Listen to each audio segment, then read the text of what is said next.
Hey, good morning, everyone. Thank you so much for taking the time to be with us today. Welcome to the official launch of the Volunteer Screening Policies Guidebook, which has been months in the making. So this is very exciting. This is a very exciting day for me.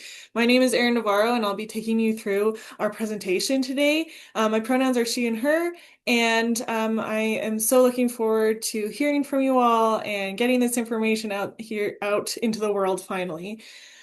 Um, we will be going through the Volunteer Screening Policies Guidebook, and how you can use it to write or update your volunteer screening policies. And so we'll be sharing the link to the guidebook as well. Graham, if you want to put that in the chat. And I also want to say a very special thanks to a group of students from SAIT who have been helping me create everything that goes along with making a webinar and launching a new resource. So a special thanks to Rosewood Bunda, Charmaine Mark, Nahid Elias, Sarah Haymore, and Stephen Iafi, who will be helping me present today. And a special thanks to my team at Volunteer Alberta, who so many of you had your hands in the guidebook as well. So I just wanted to say a special thank you. And with that, we'll just get started here with our land affirmation. So you're welcome to make yourself comfortable and sit back and listen and reflect on this land affirmation I have for you. Volunteer Alberta, our main office, is situated on Treaty 6 territory, specifically Amiskwaciy-Waskahegan, as it is referred to by the Plains Cree peoples, among other Indigenous names, and the homeland of the Métis Nation. Our staff board and our work reach across Treaties 4, 6, 7, 8, and 10. I'm calling you today from Treaty 7, and we affirm that the land we call Alberta is the traditional and ancestral territory, as well as present-day homes of many nations, including the Blackfoot Confederacy, which includes the Kainai, Piikani, and Siksika, the Cree, Dene, Saulteaux, Nakota Sioux, Stoney Nakoda, and Tsuut'ina Nation, and the Métis people of Alberta, which includes the Métis settlements and the 22 districts of the Métis Nation of Alberta. Since time immemorial, First Nations, Inuit, and Métis people have cared for these lands, and they continue to do so today. Volunteer Alberta identifies and affirms the historical and current relationships of these nations to the land as an act of reconciliation, and with the awareness that acknowledging, recognizing, or affirming these facts is a small step, and it is not enough. So depending on where you are, you may have gotten some inklings of spring in the air. I'm in Mohkinstsis, aka Calgary, so we're doing this whole dance with spring and the snow coming back and forth, back and forth. And as we're reflecting on the land today, and spring is in the air. It's just a reminder that there's always time for fresh starts and renewal. And as we talk about policy today too, I think that's a great learning and reflection we can have as we move into policy. And maybe it's a time to update, renew, refresh policy, or to write something new that you didn't previously have. So I take that as an affirmation and encouragement for the work that you're doing to support the community and volunteers. So that is the land affirmation I have for you today. Just a quick note about who Volunteer Alberta is. We're a diverse and inclusive member association that aims to nurture conditions for civic engagement and volunteerism in Alberta. And we work with nonprofits all across the province as a capacity building and capability nourishing organization. And one of the programs we have is the Volunteer Screening Program. And this webinar is brought to you by the Volunteer Screening Program today. And we are a partnership between Volunteer Alberta and the Government of Alberta. We provide a multitude of educational resources such as this one, the webinar, and the guidebook, and to help support you in your volunteer screening processes and procedures. We also offer financial opportunities. So the Vulnerable Sector Check Fee Waiver is open for applicants year-round. It's free to access as long as you are in a participating municipality. So we can answer questions about that at the end today or have another conversation another day. And then we're also getting ready to launch our next round of screening development microgrants. Applications will be open around June. So we'd love to see your applications. And I'll also note too that we don't provide legal advice. This must always be said. This is general useful information, but any specific legal questions you have, you need to bring to a legal professional. The assumption that we take here at VSP is that we're moving from a place of relationship. So even something as mundane as writing policy can still be rooted in relationship. And that really highlights empathy, reciprocity, safety, and trust. Trust is a huge one here. So you'll see all these mushroom and mycelium imagery thanks to my colleague and friend Andre Alvarez, who helped dream up and design the guidebook and all of the beautiful images you see here today. And they came up with this beautiful image of how mycelium is super interconnected. You don't always see the ways that it's interconnected and interwoven and resilient, but it's so beneficial and important to the larger ecosystem. And I think that's a perfect metaphor for what we're doing when we're improving on policy and updating policy, and how that interacts with everything in our organization and how it can impact positively everything that we do in our organization. So we'll move on to our first interactive section. I'm just going to bring up the poll here, but I'll pass it off to you, Stephen. Cool, thanks, Aaron. So we wanted to incorporate a little bit of an interactive element to this presentation. So we just wanted to start with asking you guys a question. Like the screening policy that you use, do you feel like it's reliable and effective? We got a poll that's popped up here.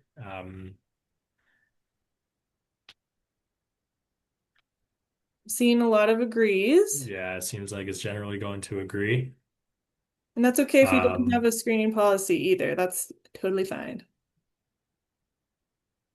Sweet. Yeah. So hopefully by the end of this presentation, you can take advantage of what we have to offer, and hopefully a lot of you can get to that strongly agree Yeah. by the end of it. Yeah, I'm seeing a lot of agrees, some neutrals, and disagree and strongly agree. No strongly disagrees. So that's also great. But wherever Yeah, you that's a good are, sign. yeah, and wherever you are in the scale too, the guidebook can help. So even if you're on the agree part, the guidebook can be another way to kind of compare and contrast what you do have, because there's maybe some considerations that are in the guidebook to help you with that, to help you just with updating, accessibility, and so on.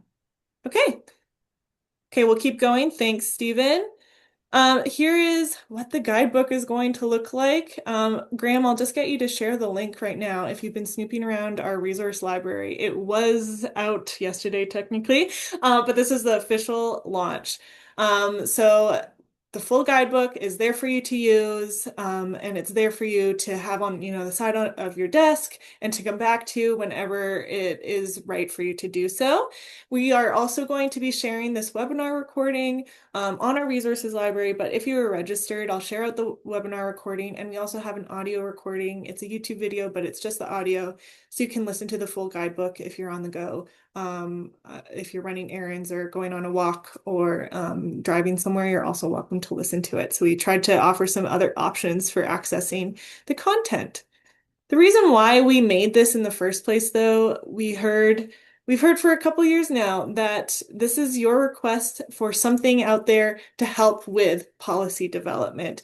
And so we've had so many surveys, conversations. The team and I read so many different volunteer screening policies throughout the year and have conversations around different policies. We heard you and we responded with this guidebook to assist you in that. However, we can, write any fancy, cute little mushroom inspired policy resource. We can do all that. But at the end of the day, the greatest strength is that you have those relationships. You are the context experts. You know your community best. So you really have the greatest asset, which is those relationships. So everything in the guidebook is there to support you with those relationships and the impact that you hope to achieve with your organization. However, I know from experience that writing policy can be quite overwhelming, and it feels like we're just trying to keep afloat sometimes. And I know so many of us are working on very small teams, or maybe we're completely volunteer, and this is the volunteer organization you're a part of, or in some cases have started, and so there's a lot of pressure to get a policy out. It can be stressful. The guidebook includes different sections to help you kind of navigate where you're at and where you are going with your policy. Even if you answered agree, like we have something there, maybe we want to update or change things here or there. The guidebook is meant to help you wherever you're at. Um, We have the different development phases in the guidebook, which includes everything from the start to all the way to the end when we, evaluate and implement, to help you kind of place where you're at. And we'll talk more about that in a sec. And then we have 20 different subcategories of policies in there. We have everything from code of conduct, confidentiality and privacy, dismissal, leaves of absence, occupational health and safety and workplace safety, reimbursement, rule of two, social media representing the organization, violence, discrimination, and harassment prevention, virtual volunteering, and then we go through all the 10 steps to screening as well, from Volunteer Canada. So that's risk assessments, position, assignment, and so on. All of those different policies have different little sections in there, and I'll just show you in a sec what that looks like. But each of those policies will have a different considerations for you to bring back to your organization. You'll see here if it loads. Hello. What that kind of looks like. So, for example, code of conduct, we have a little preamble about what that even is, and then different considerations, some reflection questions or language that we encourage you to include, as well as different steps you might need to take to write a policy. And then we have examples of what that policy even looks like or could look like. You're welcome to use as little or as much of this as you want. So we have examples of how you could write that policy. And they're just short little examples. Sometimes we need, a page or two to get through a certain policy, or we name it something completely different. But that is there for you to again, bounce ideas off of. And then we have additional resources under each section that just links you to other resources, articles, toolkits that are out there to help you with further understanding what this policy could look like and other considerations as well. So that's what the guidebook looks like through all of these different like subcategories of policy. And then I'll just bring you, oh, and then under each policy as well, there's different considerations for EDI and accessibility. So everything from language to other things that you can reflect on or other considerations you can make for your organization. But at the end of the day, the community that a policy is meant to impact is going to be the best resource that you have, because community informed policies build trust. When I was writing a volunteer handbook, so the volunteer screening policies from basically scratch years ago. For another organization, I had so many coffee meetings, so many phone calls, and so many walks with the volunteers. And that took a long time, but it was so worth it because the policy was built from them and for them. So I really, again, I can't stress enough how you have the greatest strength, which is the relationships that you've built. We can, read a bunch of policies and give you this guidebook, but at the end of the day, it's the relationships that are going to really make this policy impactful for you. The guidebook is meant to help you increase safety. So we know from volunteer screening that that's one of the reasons why we screen at all, and also to find good matches, and how safety and finding a good match can interact. But the guidebook, again, maybe to help you consider things that we haven't thought of, or maybe the policy your current policy doesn't include, just to make sure that we're caring for the community well. It's also there for you to edit and update your policies. So again, if you have a code of conduct policy and you want to see what else is out there, we've based a lot of our subcategories of policies, what I just showed you, off of the policies that we read and the research that we've done. So you're welcome to use that for your own editing and updating. And like I said on the last slide, I know many of us work on small teams. We have, if we're doing other things, we all know that a volunteer coordinating role means you're doing like 10 roles in one. And it can be a lot. So I hope that this guidebook is also there to help alleviate some of that stress that I know we can feel when we're writing something like a volunteer policy, especially from scratch. My heart goes out to you. This policy, again, since it's meant to impact the community that you are situated in, it can't really be copied and pasted because there's no one size fits all There's so many different scenarios that we can't, see at the provincial level, but you know what those are. And you're, again, welcome to use whatever is helpful within the guidebook, of course. But at the end of the day, too, it's that community that you're hoping to impact. To also help with all of this policy talk.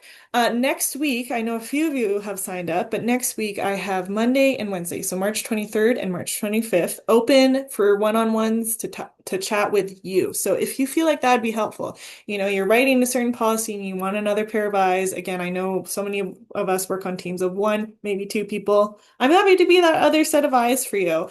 Or if you have questions about the guidebook or larger volunteer screening questions, next Monday and Wednesday, the 23rd and 25th, I have a bunch of 20-minute slots open. So, Graham, I'll just get, if you haven't done so already, if you could share the booking link, you're welcome to look now.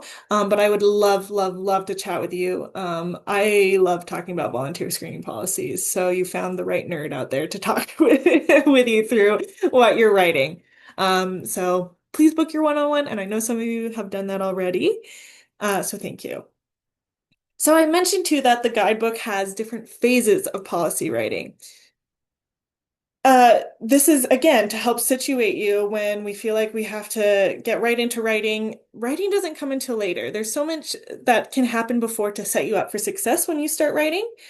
So phase one, this is how we've broken it down. Phase one is groundwork. That includes your risk assessments, engaging your community, and legislation review. Phase two is stuff like your organizational reflection. So do you know your mission and vision and your organization's values? This is also when you can reflect on your own personal philosophy of volunteering and also your organizational philosophy on volunteering. And what that means does impact how we go about something like volunteer screening and approach different scenarios that happen in volunteer screening.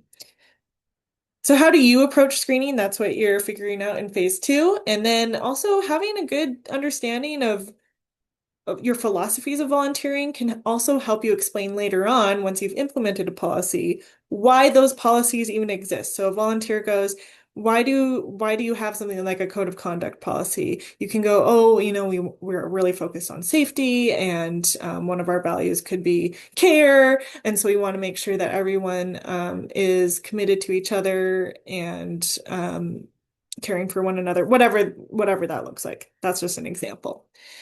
Phase three is sense making and definitions. So this is where you can organize your research. This is where you write your position descriptions so that you know what tasks are even happening in the volunteer's experience. And so depending on the task and depending on the role, you might need to implement other policies to help address certain situations that might come up.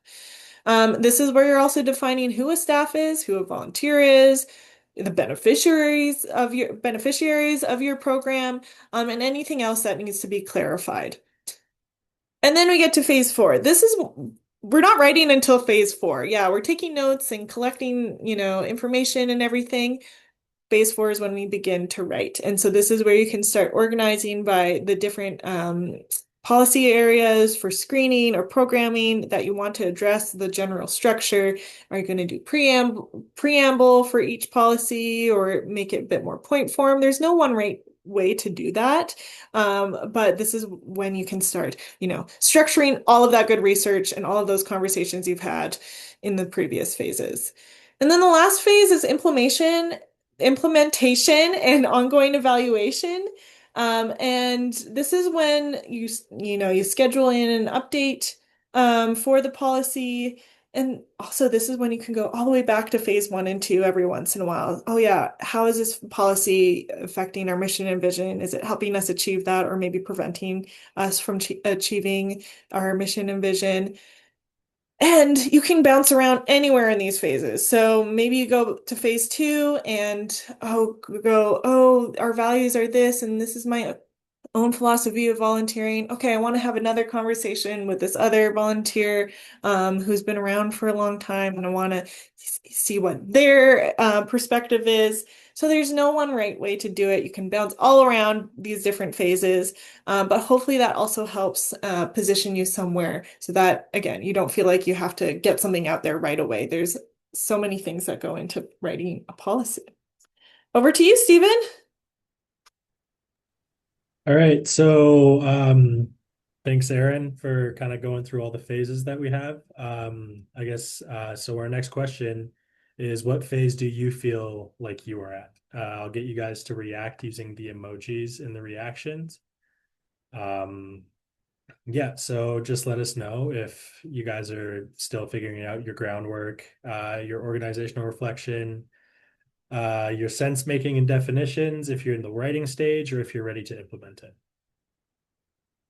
And if So you want to also post in the chat where you feel like you're at, you can write the phase or the emoji that corresponds with the phase. seems like we have a pretty wide variety of phases that we're at. Yeah, so it doesn't really look like anyone's on one phase, which is nice. That really gives us a nice spread. Nice. And I'm seeing some phase fives and hoping to still improve. That's awesome. Oh, and I see people at groundwork too. That's also very exciting. Yeah, sweet guys. All right, Aaron, you want to take over again? Yeah, two, Yeah. almost three. Okay, thanks everyone. That gives us a good understanding too of where you're at. But see how everyone's so spread out across the board? That's totally normal. And we can bounce around and feel like, oh, maybe we need to go back to phase two. And I know that there's so many of you who are also writing basically from scratch. So thank you for your hard work. We genuinely so appreciate it here at Volunteer Alberta. But wherever you found yourself among these phases, that's okay. The guidebook can help you. And I'll also say too, the guidebook is meant for any sector. We wrote it so that even if you're in social services or doing education, there's something in the guidebook for you to use and help support your volunteer screening. Okay, thanks everyone for participating. We are just moving along. That's awesome. Um, One of the examples of what we have in the guidebook is an example of the dismissal policy. So a dismissal policy is absolutely important. This is not something I thought about when I was writing, volunteer screening policies and handbooks, but it's something that I wish I knew about. And even though it's volunteer work, it's unpaid, it's still work, it's still labor, so it's important to consider. But that's okay. The guidebook can help you with that. There's a case out in Ontario where a volunteer sued the organization for wrongful termination too. So we are noticing a bit more of the importance of dismissal policy, something like a dismissal policy. And I'll also say too, our friends over at Health and Social Research Society here in Calgary, they just launched their volunteer screening policies. Congratulations again. But they didn't call it a dismissal policy. They called it discontinuation of the volunteer role. And it could be, and they listed out a bunch of reasons. So maybe the volunteer screening process wasn't complete. That's okay. That happens. It wasn't a good match for whatever reason. And then you can just offer to help them find a volunteer role that is meaningful to them. It could be for any reason. So even if you see something like a dismissal policy in the guidebook, you're still welcome to call it whatever is going to make sense. And so I really liked what they did with the discontinuation policy. It just seemed a little bit less scary. So a dismissal policy, for example, I've said that a million times now and it doesn't even sound like words anymore. This can help protect your organization legally, but it also helps to remind us and give us a guide to respect the dignity of every volunteer. So a dismissal policy can help set clear and transparent communication expectations that aligns with your other policies and bylaws and procedures if you have them. And again, it focuses on relationship first. So even if we're writing something like, how are we going to let go of a volunteer, which none of us want to do, it happens. Eventually it will happen. I totally get it. We don't love to do that. But then it can help us focus on relationship and give you a bit of a guide forward so that if and when this happens, we feel less flustered. So this is the example of the policy that we wrote in the guidebook. The volunteer coordinator will work with relevant personnel to support the volunteer in their work. That's the opening statement. This includes, but is not limited to, role changes and increased supervision, if need be. If the volunteer is dismissed from their role, the executive director will send the volunteer a letter on organization letterhead notifying them of their dismissal and the reason for dismissal. The volunteer coordinator and the volunteer are to coordinate a time for an exit interview, either online or in person, if the volunteer chooses. That is just one example.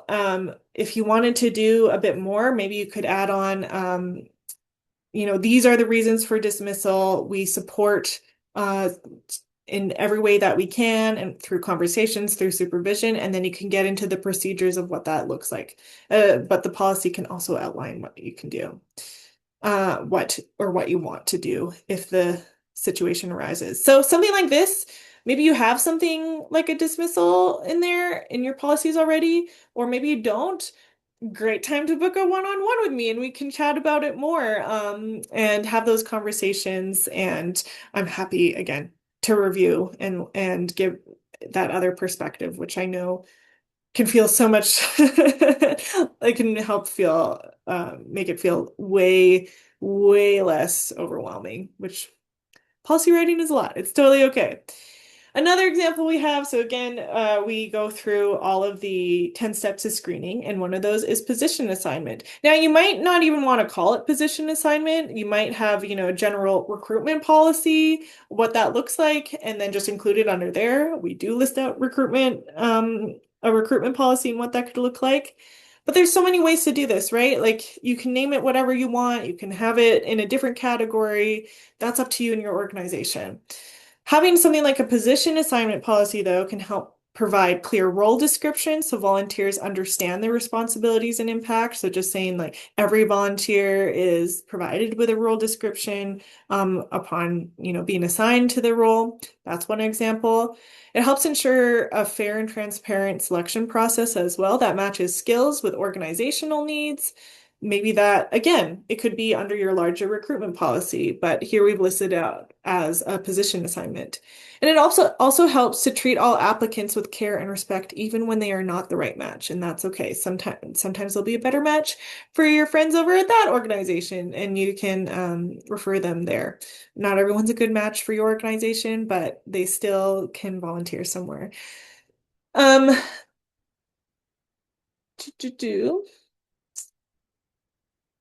Policy can and should outline what you're doing with role descriptions. So this is a good example of how we still want to write role descriptions that can exist a part of your policy or separate from it.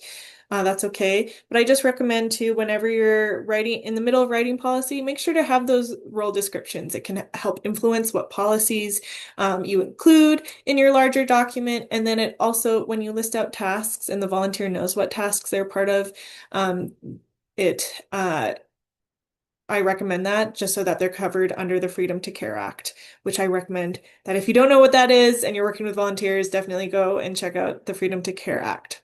So here's the policy statement example that we include in the guidebook.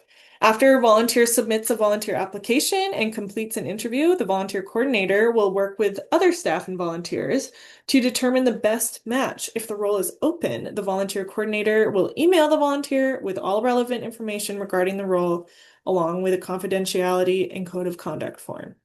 So there you go. If we all have those tired days where we don't know what to do and we can't remember if we checked everything off, a policy can help outline those steps you take. So just take some of that weight of just going, oh my gosh, did I get everything? And then it also helps, with turnover. If somebody else comes into the role, then they know what to do. So policy can help in so many ways. But again, it's all from this place of relationship. I'm going to just pause.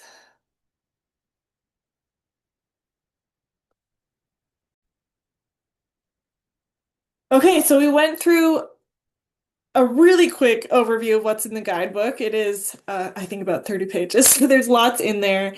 And by no means is it something to have to memorize or feel like you have to memorize. That's okay. It's meant for you to just have with you at your desk, something to come back to.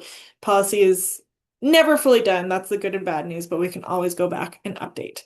So today we talked about this rooting in relationship and everything, even policy comes through relationship, the different policy phases and the different policies with some examples from the guidebook. So again, anything that came up for you today. If you want to book a one-on-one with me, I could talk about volunteer screening policies forever, and apparently that makes me a bit of a nerd. I would love to talk about this with you next Monday, and Wednesday, March 23rd and 25th. Graham, I'll get you to share the booking link again. But I can help you with that. I'm happy to do so, and to support you with as you support volunteers. In other news at VA, we'll head to the question and answer time in a second here. The National Volunteer Grants are open now and they're open until Monday. So you still have a few days, and I would love, love, love to, we would love to see your applications in there. Allison is joining the call today too, and we'll be able to answer any questions about that at Q&A time. Membership is also open year-round for you to sign up for multiple benefits. And then our next webinar that is free for you to attend is on May 13th. It is the Is Everyone Welcome Toolkit. That's from the Council for Certification in Volunteer Administration. I recently got my certification in volunteer administration, and they're amazing. This toolkit is amazing. I wish I had it sooner to write with. But this is a great like companion with the guidebook to just have both to review and come back to and help you with updating, editing, and so on. So that is the guidebook. It is finally launched. Thank you so much. First of all, for all the work you do to support volunteers. Thank you for coming today and supporting the work that we do. We also have a follow-up survey that is going to be sent to everyone who is registered. If you could please take the 2 minutes it takes to fill that out, we love to hear from you because this guidebook is the direct result of hearing from you and what you want to see from us. And so now we're so pleased to be able to share that back with you. So please take the time to fill out the survey. I'll send that out tomorrow. It'll be open until March 31st. And now we'll move to our Q&A. If you have to go, thank you so much for coming, and also happy St. Patrick's Day.